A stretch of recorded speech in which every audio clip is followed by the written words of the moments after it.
Hello बच्चों, कैसे हैं आप? उम्मीद करती हूँ आप बढ़िया और एकदम मज़े में होंगे। तो आइए आज एक कहानी पढ़ते हैं जिसका नाम है तीर्थ यात्रा। तो किसकी तीर्थ यात्रा हुई इस कहानी के माध्यम से वो जानेंगे हम। बच्चों, प्रस्तुत कहानी में लेखक ने लाजवंती के चरित्र द्वारा बताया है कि तीर्थ यात्रा से ज़्यादा महत्व दूसरों की सेवा, सहायता अथवा उनके दुख दूर करने में है। यही सच्ची तीर्थ यात्रा है। तो आइए अपनी कहानी को आरंभ करें। तो बच्चों, लाजवंती के यहाँ कई पुत्र पैदा हुए, मगर सबके सब बचपन में ही मर गए। आखिरी पुत्र हेमराज उसके जीवन का सहारा था। उसका मुंह देखकर वह पहले बच्चों की मौत का दुख भूल जाती थी। यद्यपि हेमराज का रंग रूप साधारण बालकों सा ही था, मगर लाजवंती की आंखों में वैसा बालक सारे संसार में न था। ये सच है, माँ को सबसे प्रिय अपने ही संतान लगती है। तो ऐसा ही लाजवंती को भी अपना पुत्र लगता था। लाजवंती को उसकी इतनी चिंता थी कि दिन रात उसे छाती से लगाए फिरती थी, मानो वह कोई दीपक हो जिसे बुझाने के लिए हवा के तेज झोंके बार बार आक्रमण कर रहे हो। आक्रमण यानी कि हमला कर रहे हो उस पर। लाजवंती को ऐसा लगता था। वह उसे छिपा छिपा कर रखती थी, कहीं उसे किसी की नजर न लग जाए। वह उसे खेलने के लिए भी घर से बाहर ना निकलने देती थी। अब वह कभी निकल भी जाता तो लाजवंती घबरा कर ढूंढने लग जाती थी। गांव की स्त्रियां कहती, हमारे भी तो बच्चे हैं, तू जरा जरा सी बात में यूं पागल क्यों हो जाती है? लाजवंती यह सुनती तो उसकी आंखों में आंसू लहराने लगते। भर्राए हुए यानी कि आंसुओं से भर्राए हुए सर में उत्तर देती, क्या कहूं, मेरा जी डर जाता है। इस समय उसे मरे हुए पुत्र याद आते थे और उसके मन में यह बैठ जाता था। मगर इतना सावधान रहने पर भी हेमराज बुरी नजर से ना बच सका। प्रातःकाल था, लाजवंती दूध दुह रही थी। इतने में हेमराज जागा और जागते ही मुंह फुलाकर बोला, माँ। आवाज में उदासी थी।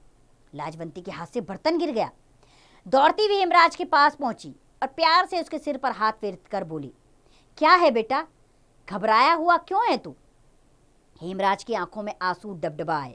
रुक रुक कर बोला, सिर में दर्द हो रहा है, बहुत दर्द हो रहा है। बात साधारण थी, साधारण यानी कि मामूली सी थी, मगर लाजवंती का नारी हृदय कांप गया। यही दिन थे, यही ऋतु थी जब उसका पहला पुत्र मदन मरा था। वह भी इसी तरह बीमार हुआ था। लाजवंती के पैरों के नीचे से धरती खिसकती सी मालूम होने लगी। वह व्याकुल हो गई। व्याकुल यानी कि बेचैन हो गई वह। गांव में दुर्गादास वैद्य अच्छे अनुभवी वैद्य थे। लोग उन्हें लुकमान समझते थे। सैकड़ों रोगी उनके हाथों से स्वस्थ होते थे। लाजवंती उनके पास पहुंची। लाजवंती को देखकर वैद्य बोले, क्यों बेटी, क्या बात है? लाजवंती ने चिंतित सी होकर उत्तर दिया, हेम बीमार है। वैद्य जी ने सहानुभूति के साथ पूछा, कब से? आज ही से, कहता है सिर में दर्द है। बुखार तो नहीं? मालूम तो नहीं होता, आप चलकर देख लेते तो अच्छा होता। वैद्य जी का मनोरथ सिद्ध हुआ, यानी उनके मन की बात हो गई। उन्होंने जल्दी से कपड़े पहने और लाजवंती के साथ हो लिए। जाकर देखा तो हेमराज बुखार से बेसुध पड़ा था। वैद्य जी ने कहा, कोई चिंता नहीं, दवा देता हूँ, बुखार उतर जाएगा। लाजवंती के डूबे हुए हृदय को सहारा मिल गया। उसने दुपट्टे के आंचल से अठन्नी निकाली और वैद्य जी को भेंट कर दी। वैद्य जी ने मुंह से नहीं नहीं कहा, मगर हाथों ने मुंह का साथ ना दिया। उन्होंने पैसे ले लिए। कई दिन बीत गए, हेमराज का बुखार नहीं उतरा। वैद्य जी ने कई दवाइयां बदली, परंतु किसी ने अपना असर न दिखाया। लाजवंती की चिंता बढ़ने लगी। वह रात रात भर उसके सिहराने बैठी रोती रहती। लोग आते और धीरज दे देकर चले जाते। एक दिन लाजवंती ने वैद्य से पूछा, हकीम जी, आखिर क्या बात है जो बुखार उतरने का नाम ही नहीं लेता? वैद्य जी ने उत्तर दिया, मियादी बुखार है। लाजवंती चौंक पड़ी। उसने तड़प कर पूछा, मियादी बुखार? क्या अपनी मियाद पूरी करके उतरेगा? पर कब उतरेगा? 21वें दिन उतरेगा, इससे पहले नहीं उतर सकता। आज 11 दिन हो चुके हैं, बस 10 दिन और हैं। किसी तरह ये निकाल दो, भगवान भला करेगा। लाजवंती का माथा ठनका। हिचकिचाते हुए बोली, कोई अंदेशा तो नहीं? अंदेशा यानी कि कोई घबराने वाली बात तो नहीं है? वैद्य जी बोले, देखो बुखार सख्त है, हानिकारक भी हो सकता है। मेरी राय में तो हेम के पिता को बुलवा लो तुम। लाजवंती सहम गई, उसका दिल बैठने लगा। आशा के साथ निराशा भी उसके सामने आकर खड़ी हो गई। उसका पति रामलाल मुल्तान में नौकर था। उसने तार भेजा, वह तीसरे दिन पहुंच गया।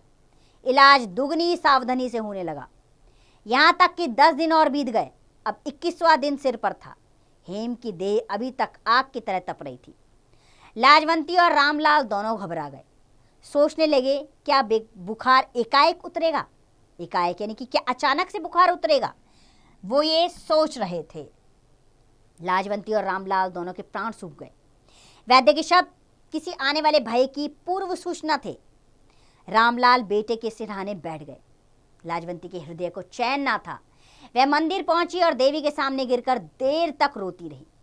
जब थककर उसने सिर उठाया तो उसका मुखमंडल शांत था, जैसे तूफान शांत हो जाता है। उसको ऐसा मालूम हुआ जैसे कोई दिव्य शक्ति उसके कान में कह रही है, तूने आंसू बहाकर देवी के पाषाण हृदय को मौन कर दिया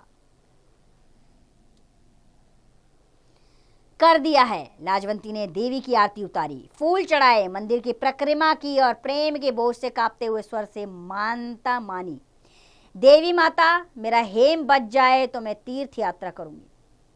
मानता मानने के बाद लाजवंती को ऐसा लगा जैसे उसका संकट टल गया। घर पहुंची तो पति ने कहा, लो बधाई हो, तो हमारा परिश्रम सफल हो गया।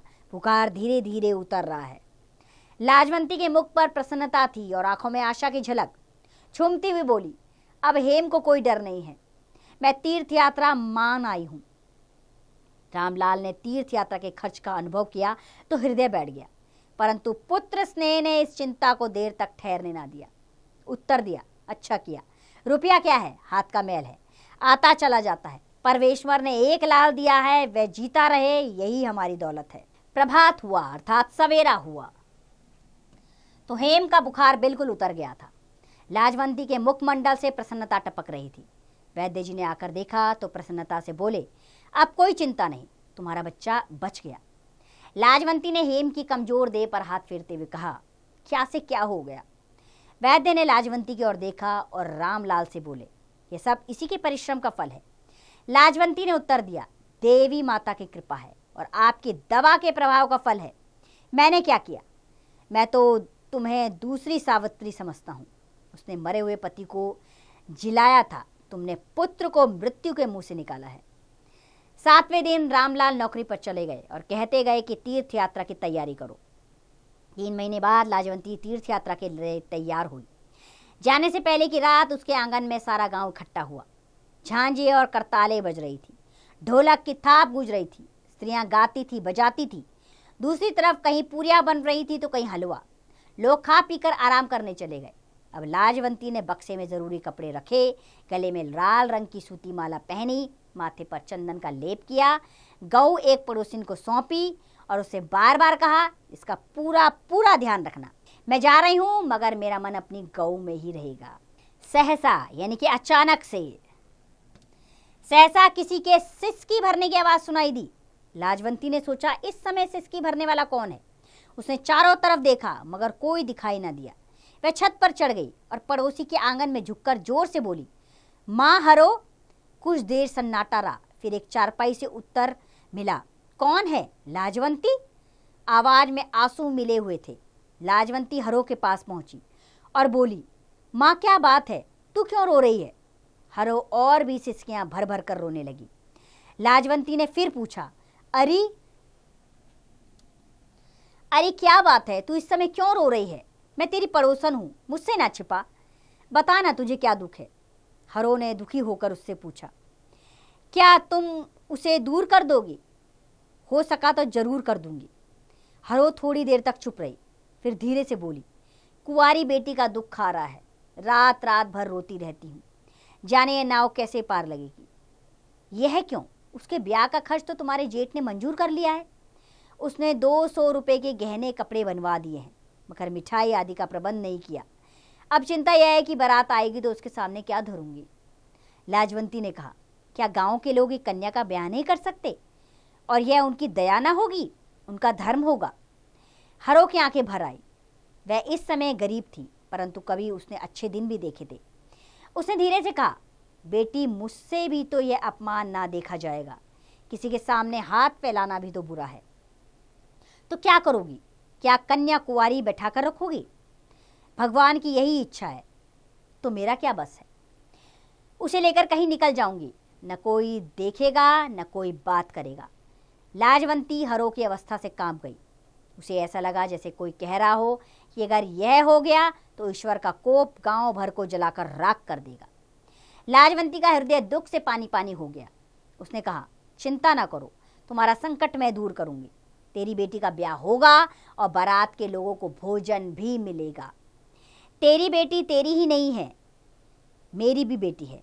यह सुनकर हरो की आंखों में कृतज्ञता के आंसू छलकने लगे। लाजवंती तीर्थ यात्रा के लिए अधीर हो रही थी। अधीर यानी कि बेचैन हो रही थी तीर्थ यात्रा के लिए। वह सोचती थी हरिद्वार, मथुरा, वृंदावन के मंदिरों को देखकर उसका हृदय कली की तरह खिल जाएगा। मगर जो आनंद उसे इस समय प्राप्त हुआ वह उस कल्पित आनंद, कल्पित यानी कि कल्पना में किए हुए आनंद की अपेक्षा कहीं अधिक बढ़ चढ़ कर था। वह दौड़ती हुई अपने घर गई और संदूक से 200 रुपये लाकर हरो के सामने ढेर कर दिए। यह रुपये जमा करते समय वह प्रसन्न हुई थी, पर उन्हें देते समय उससे भी अधिक प्रसन्न हुई। सच्चा सुख त्याग में ही है। तो लाजवंती ने जान लिया था कि तीर्थ यात्रा से भी ज्यादा सुख किसी की मदद करने में है। किसी की मदद करना ही सच्ची तीर्थ यात्रा है। तो बच्चों, जब भी आप किसी की मदद के लिए आगे आएं तो आप देखें कि आपका हृदय कितना सुकून महसूस करता है। इसे जीवन में ज़रूर करिए। देखिए, आपके जीवन में सुकून की प्राप्ति आपको होगी। आप विद्यार्थी जीवन में हैं, ये कर्म है आपका कि आप लोगों की मदद के लिए आगे आगे आएं, ताकि आपको ढेरों आशीर्वाद मिले और आप अपने लक्ष्य की प्राप्ति ज़रूर कर पाएं। उम्मीद करती हूँ ये कहानी आपको अच्छी लगी होगी। अब इसका अभ्यास कार्य आप स्वयं कीजिए।